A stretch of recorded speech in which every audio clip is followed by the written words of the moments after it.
தமிழ்நாட்டுல கேஸ் சிலிண்டருக்கு தட்டுப்பாடுன்னு ஒரு நியூஸ் ரொம்ப பரபரப்பா போயிட்டு இருக்கு. ஆனா அது உண்மையா? அதுக்கு பின்னால என்ன காரணம் இருக்கு? வாங்க நமக்கு கிடைச்ச ஒரு சோர்ஸை வச்சு அதுல இருக்கிற க்ளூஸ் எல்லாம் ஒன்னொன்னா நம்ம டீகோட் பண்ணி பார்க்கலாம். சரி, நேரடியா விஷயத்துக்கு வந்துடலாம்.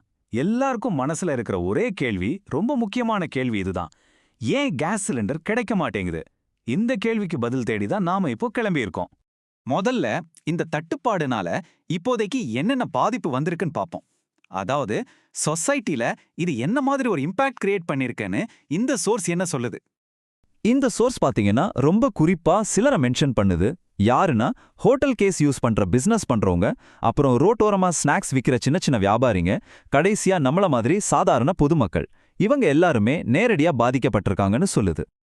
இந்த இஷ்யூவோட சீரியஸ்னஸ காட்டுறதுக்காக இந்த சோர்ஸ்ல திரும்ப திரும்ப ஒரே வார்த்தை வருது, கேஸ் சிலிண்டர் கேஸ் சிலிண்டர். இதுல இருந்தே தெரியுது மக்களோட முழு கவனமும் இப்போ இது மேல தான் இருக்குன்னு.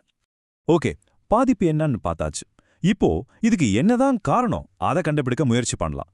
நமக்கு கிடைச்ச சோர்ஸ்ல சில க்ளூஸ், அதாவது துண்டு துண்டான சில தடயங்கள் இருக்கு.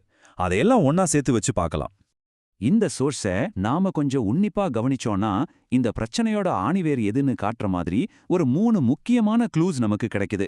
ஒரு டிடெக்டிவ் மாதிரி நாம ஒன்னொன்னா இதை பார்க்க போறோம். ரெடியா? ஃபர்ஸ்ட் க்ளூ இதுதான். ஒரு மத்திய கிழக்கு நாடு பத்தின ஒரு ரெஃபரன்ஸ். இது ரொம்பவே இன்ட்ரெஸ்டிங்கா இருக்கு இல்லையா? ஏன்னா நம்ம ஊர்ல நடக்கிற ஒரு பிரச்சனைக்கு திடீர்னு ஒரு இன்டர்நேஷனல் கனெக்ஷன் வருது. அடுத்து ரெண்டாவது இன்டர்நேஷனல் க்ளூ. அமெரிக்காங்கிற பேரை நேரடியாவே சொல்லியிருக்காங்க. இப்போ இந்த பசில் இன்னும் காம்ப்ளிகேட் ஆகுது. மிடில் ஈஸ்ட் நாட்டுக்கும் அமெரிக்காவுக்கும் இதுல என்ன சம்பந்தம் இருக்க முடியும்? மூணாவது ஃபைனல் க்ளூ, பிளாக் அப்படிங்கிற ஒரு வார்த்தை. ஒருவேளை தட்டுப்பாடு அதிகமா இருக்கிறதால ஒரு இல்லீகல் மார்க்கெட் உருவாகி இருக்கலான்னு இது மறைமுகமா சொல்லுதா? இது ரொம்ப முக்கியமான ஒரு கேள்வி. சோ இப்போ நம்ம கிட்ட 3 க்ளூஸ் இருக்கு. மிடில் ஈஸ்ட் நாடு, அமெரிக்கா, அப்புறம் பிளாக். இந்த சோர்ஸ் என்ன பண்ணுதுன்னா இந்த 3 தனித்தனி விஷயத்தையும் ஒன்னா சேர்த்து ஒரு ஸ்டோரியை உருவாக்க பாக்குது. அது என்ன ஸ்டோரின்னா நாம இப்ப பார்க்க போறோம். இப்ப நீங்க பாக்குற இந்த கம்பேரிசனை பாருங்க.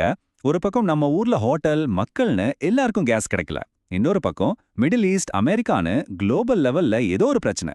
இந்த சோர்ஸ் சொல்ல வர விஷயம் சிம்பிள் தான். தமிழ்நாட்டுல நம்ம பாக்குற இந்த சிலிண்டர் தட்டுப்பாடுங்கிறது எங்கேயோ நடக்கிற ரொம்ப காம்ப்ளெக்ஸான இன்டர்நேஷனல் விஷயங்களோட ஒரு ரிசல்ட். பிளாக்னு சொன்னா என்னன்னு இங்க கொஞ்சம் தெளிவுபடுத்திடலாம். பொதுவா இது பிளாக் மார்க்கெட், அதாவது கள்ள சந்தையை தான் குறிக்கும். அதாவது ஒரு பொருளுக்கு டிமாண்ட் அதிகமாகி அது கிடைக்காதப்போ அதை இல்லீகலா ரொம்ப அதிகமான விலைக்கு விற்கிற ஒரு இடம். இங்க சொல்லப்படுற பிளாக் ஒருவேளை இதா இருக்கலாம். ஓகே, நம்மகிட்ட இருந்த க்ளூஸ் எல்லாம் வச்சு கனெக்ட் பண்ணி பார்த்துட்டோம். ஆனா இந்த சோர்ஸ்ல இருக்கிற தகவல்கள் எல்லாமே துண்டு துண்டா இருக்கிறதால இது பதில்களை சொல்றதை விட நிறைய கேள்விகளை தான் உருவாக்குது. அது என்னென்ன கேள்விகள்னு இப்ப பார்க்கலாம். ஃபர்ஸ்ட், ரொம்ப முக்கியமான கேள்வி. இந்த மத்திய கிழக்கு நாடு அமெரிக்கா, இது ரெண்டுக்கும் நம்ம தமிழ்நாட்டுல நடக்கிற சிலிண்டர் தட்டுப்பாட்டுக்கும் இருக்கிற எக்ஸாக்ட் கனெக்ஷன் என்ன? இந்த சோர்ஸ் அதை தெளிவாவே சொல்லல. அடுத்து, பிளாக் மார்க்கெட் பத்தி சும்மா ஒரு வார்த்தை தான் சொல்லியிருக்காங்க. ஆனா நிஜமாவே அப்படி ஒரு கள்ளச்சந்தை எங்க இருக்கா? அப்படி இருந்தா அது மக்களை எந்த அளவுக்கு பாதிக்குது? இதுக்கான கன்ஃபார்ம்டான எந்த இன்ஃபர்மேஷனும் இந்த சோர்ஸ்ல இல்ல. கடைசியா இந்த சோர்ஸ்லயே வர்ற ஒரு பவர்ஃபுல்லான வார்த்தை, எனக்கு தெரியாது.